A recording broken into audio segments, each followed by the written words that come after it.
Ladies and gentlemen, the star of Politically Incorrect, Bill Maher.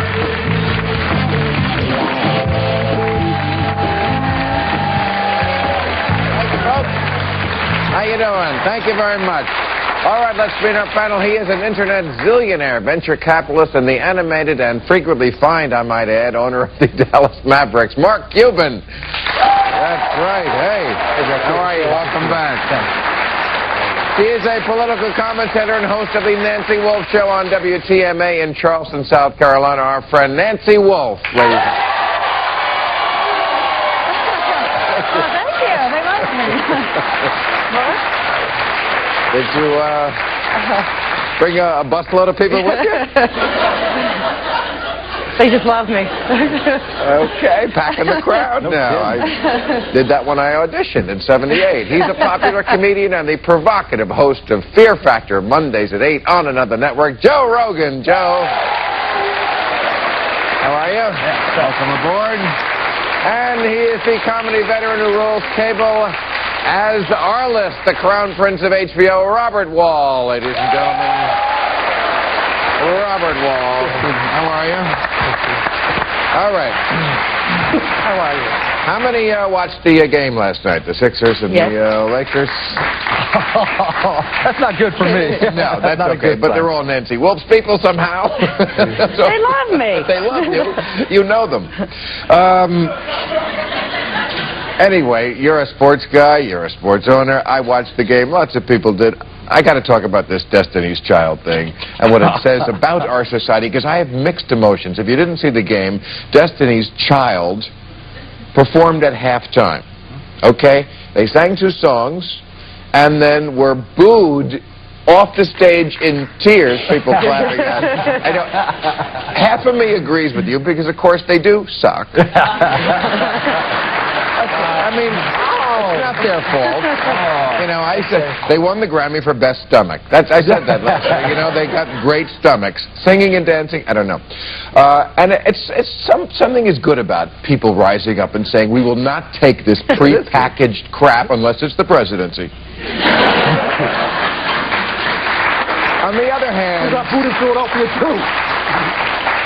What a rough town, Philadelphia. I mean, these are 19-year-old girls. To make me feel bad for Destiny's Child, for poor Beyonce and Flodivia, whoever's in this group now, Shanae, whoever this week is making up the... But the fans are known for booing, so don't you have to expect that when you go there? It doesn't matter. They boo. That's all they do. They're known for booing. That's the character of Philadelphia. They booed Santa Claus? They booed Santa Claus. They boo everyone. They boo everybody. I blame them, because as a performer, to be stuck in that situation, you have the option to say no. I mean, would you, in your right mind, if somebody asked you to stand up at a halftime show, you'd go, what, are you crazy? Why would I do that? Especially if you know you're going to be booed. Yeah, no, they're rich, they're happy, they're healthy. The Sixers were losing. It wasn't pretty. I have to say, I was there. But I got up to go to the bathroom right at the end. I was like, I don't want to stay to watch Destiny's Child. But see, you are the typical fan there. The typical fan is a middle-aged, rich, white guy who is paying a lot of money to see angry black men compete. No, that is so wrong. And they certainly do not want to see. That is so wrong. So we have $8 tickets. Every NBA arena has got $10 tickets, and they're good seats. For the playoffs? For the Mavericks in the playoffs, 2 rounds, yes. Where were those seats? They were good seats. I sat in those seats. They were the owner's box. Those were the owner's box. The owner's box cost $8? $10. $10? $10. You're more full of than Don King. That's all I have to say to you. I'm not lying to you. We don't have suites at Reunion Arena. Seriously. We do not have suites at Reunion Arena. I sit upstairs. I sat in the very top row. So the owner's box is the last row. Wherever I sit, the last row is the last row is the owner's box now because he wants to make it look good. Yeah, but there's no bad seats. But there are $8 seats, $10 seats at the playoff games in Reunion Arena. Yeah, but that's because they never made the playoffs, so you knew it wouldn't make a difference there. Well, right. Kill me, Robert. No, they had a good team this year. We did have a good team. This year. Okay, maybe, I don't know what. That's an anomaly. I mean, maybe. Okay. Whatever you're trying to put over on me, I'm not buying, okay? I'm not buying, just like the people there didn't buy Destiny's Child. It's a These tough are gig. guys who are saying, you know what, I hear this crap coming out of my daughter's bedroom every day. Exactly. I'm here to watch the game. Exactly. What do you want? But they had to know that when they booked them. Whoever booked Destiny's Child there, you had to know what you were going into. They had to know as performers it was going to suck. They had to know. If they don't, it's their fault. Most of the time, they get free tickets to the game. They want to do this thing. You know, they want to get in. They think, oh, They're also performing in front of 42, 45 million people, and that's going to sell CDs for them. So if they're going to sell an extra however many hundreds of thousands people? 45 million people. NBC said watch the last playoff game. 45 million people watched the game? Yep. That's weirder than the $10 box seat. Now, come on. 45 million people did not watch the game last night. About 11 million people did. No, I'm not saying last night. I haven't seen the numbers for last night, but the previous game, the third game, 45 million. You are on drugs, sir. You are really on some sort of a drug. But if you think 45 million people... good drugs. No, they may be good drugs. No, I'm all seriousness. In all seriousness. You want to bet? Numbers. And you got a lot more money than I do. I'll bet.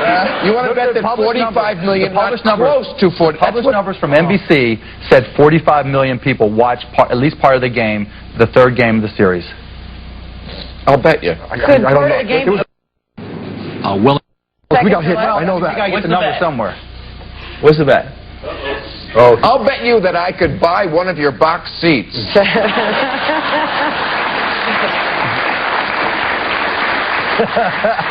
a lot of people.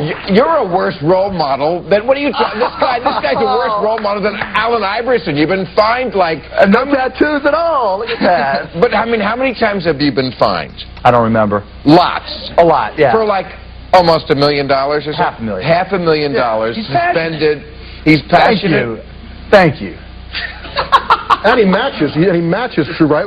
Whatever he's fined, you match and goes to charity, right? Right. Not only the money I get fined goes to charity. Thank you very much. And I pay an equal amount to charity. So that's $1 million that's gone to charity. That's too much money. You know that? It just gives us, He could give us some. it's the ultimate baby boomer toy. Oh, man. Team. Oh, a team, yeah. You know what? But, you know, we kind of have a reputation, our generation, as brats anyway. You're not helping. What can I say? Some people would tell you the NBA stands for no brains allowed. So, you know, what can I say? Anyway, your team was entertaining this year. Yes, I gotta we were. give We you had a that. great team. Okay, we got to take a break. We'll be right back. After his NATO meeting yesterday in Brussels, President Bush stopped by Belgium's most exclusive chocolate shop and bought a huge box of chocolates. That's great. Like Europeans that already think of him as Forrest Gump. Well, President Bush ordered the Navy finally to stop their bombing exercises off the Puerto Rican island of Vieques. The president said, thank you, we've been bombing this place for 50 years if they haven't surrendered by now.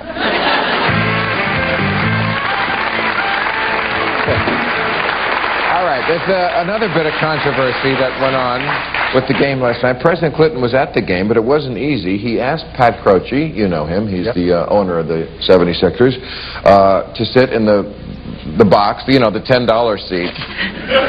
You would have given him the owner's box, right? And Croce said, I didn't want him in my box.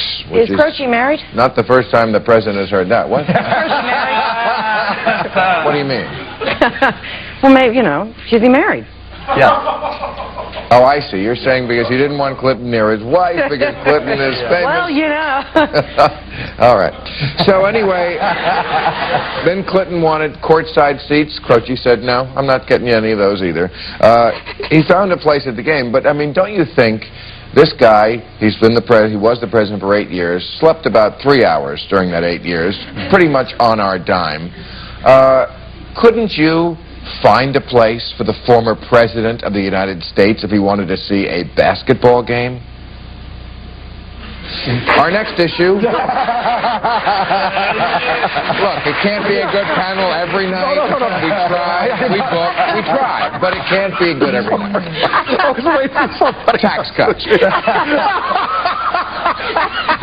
So you think How many of you have seen this show before? It's basically a talk show. I know. It's not like a basketball game where you just have courtside seats. Oh. You think it's his patriotic responsibility to give tickets? I think it's, yes, his moral responsibility. But he's going to move people out. He's going to move people out, right? He gave him tickets. It just wasn't the tickets that Clinton wanted. He didn't give them the tickets. He got tickets from the press. He went to the press box. He wanted the VIP box. He wanted the, possibly because he was the former leader of the free world. I love Pat. I would have done the exact same thing because as much as I have respect for the office of the presidency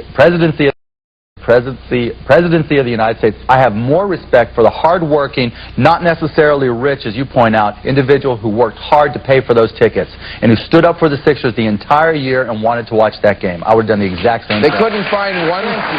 Wait a second. Thank you. Wait a second. He was talking about the VIP box where Pat Croce himself is. Okay, they could just. I've been in those boxes, those sky boxes.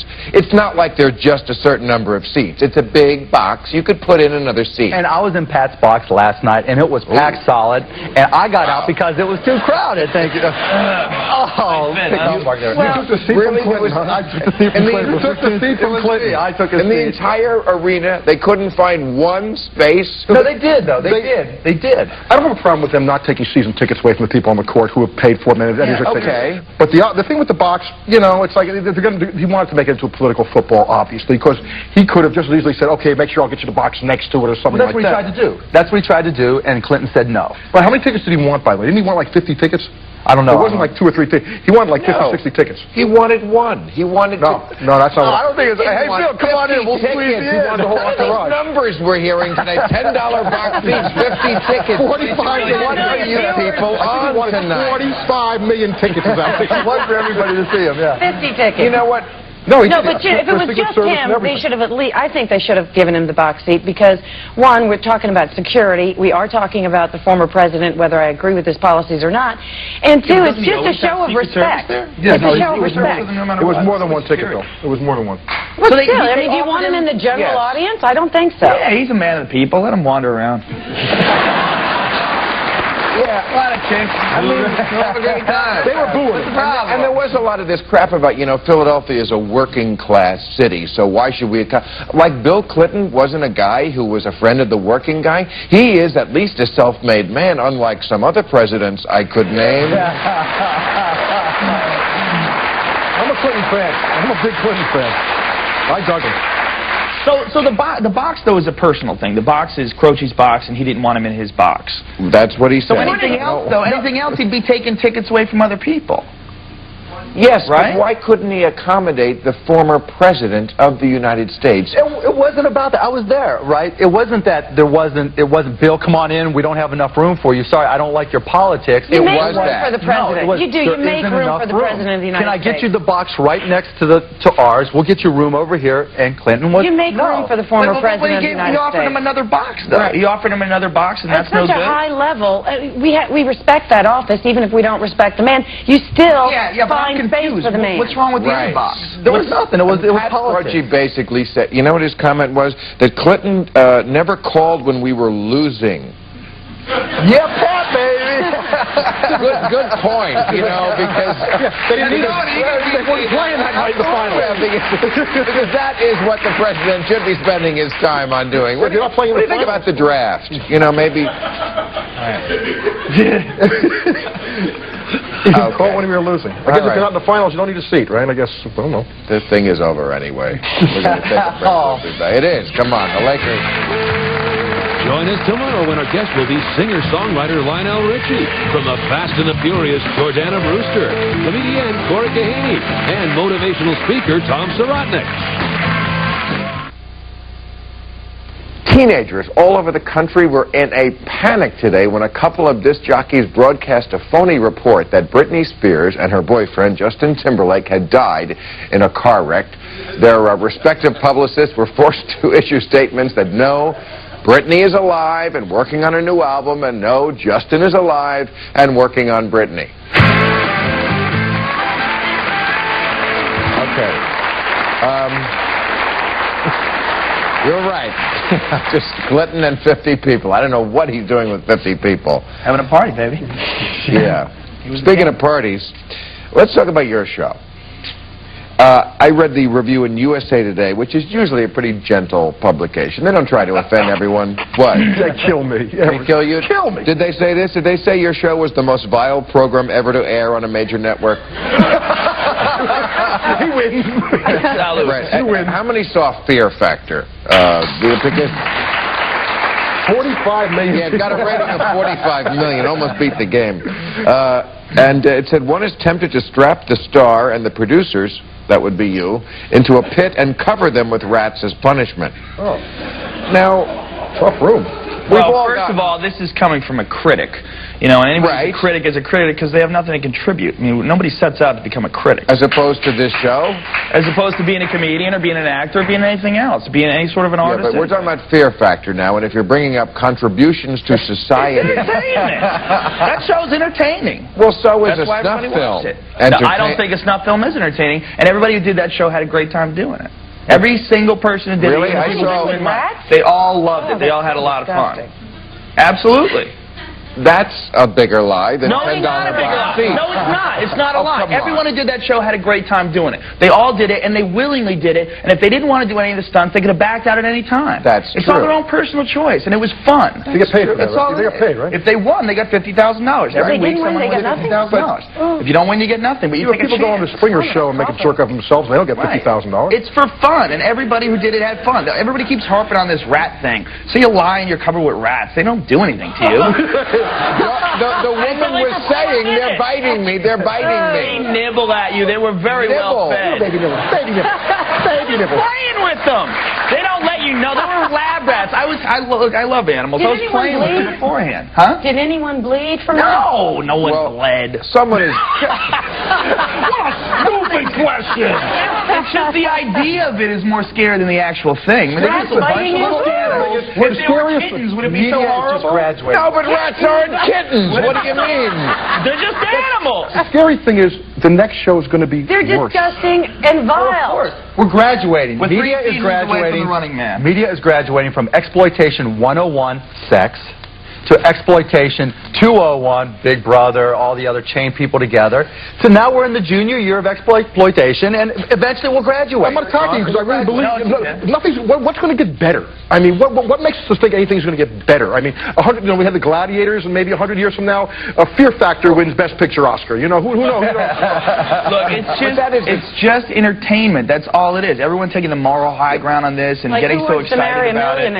Which is, to me, far more disgusting. Oh, it's very disgusting, but we start going down that road. Much more. Look, Survivor smacks much more of exploitation. When you take people and you give them no food, they're forced to eat rice, they're forced to find their own food on an island. They have no out. People in Fear Factor out on every stunt.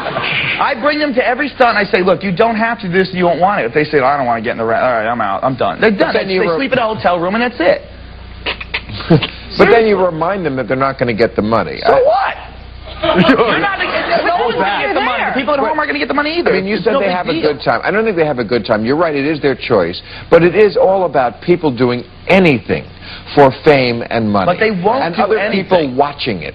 If it's exciting, if it's entertaining, people will watch. If it's not, it'll go away. Leave it up to the people. Well, what if NBC contacted a mob hitman and said, you know what, we're going to follow you on your next hit? If it's entertaining. So that... Look, we're all going to die someday. Mob figures have a much higher Q factor than other mob figures. So that would be okay. About the level of disgust with the show I just brought up earlier. Who Wants to Marry a Millionaire? You get 50 women who are going to tramp. They're horse. Say it, they're horse. Yeah, they are. They're horse. If it was Who Wants to Marry a Plumber, would any of them show up? And we were disgusted by the viewership. First of all, that guy was a plumber. Well, he was hardly a millionaire. Right. Well, they lied about that. But the point is, these women did it. They sold themselves. This guy was willing to do it. The families were willing to do it. And viewers loved the program. Do you know about the show called I Want a Divorce? It's a show that Fox is trying to put together where they have people who recently filed for divorce. And they're going to have them compete for marital assets. I'm not lying. They don't even have prizes. You fight over your own. How about that? Are you going to host that show? I'm trying to host that show. I'm actively, if Fear Factor gets canceled, I'm trying to maneuver myself in a position. When you have the Nick, stick to it. The thing about Fear Factor as opposed to, a snuff film or whatever is no one was hurt and everyone enjoyed it. The people who did it had a great time. And everyone's harping on the rat thing, but there's a lot of other stunts like the vertical hanging car. There's a lot of other crazy, wild stunts that are Hollywood-type stunts. And the people who did them, they were exciting. It was fun. And everyone who did the show, honestly, had a good time doing it. I think the rat should have been the final thing instead of the car. Well, no, because everyone would have done it. The final thing, no, it has to be something at the time. I got to take a break. We'll be right back.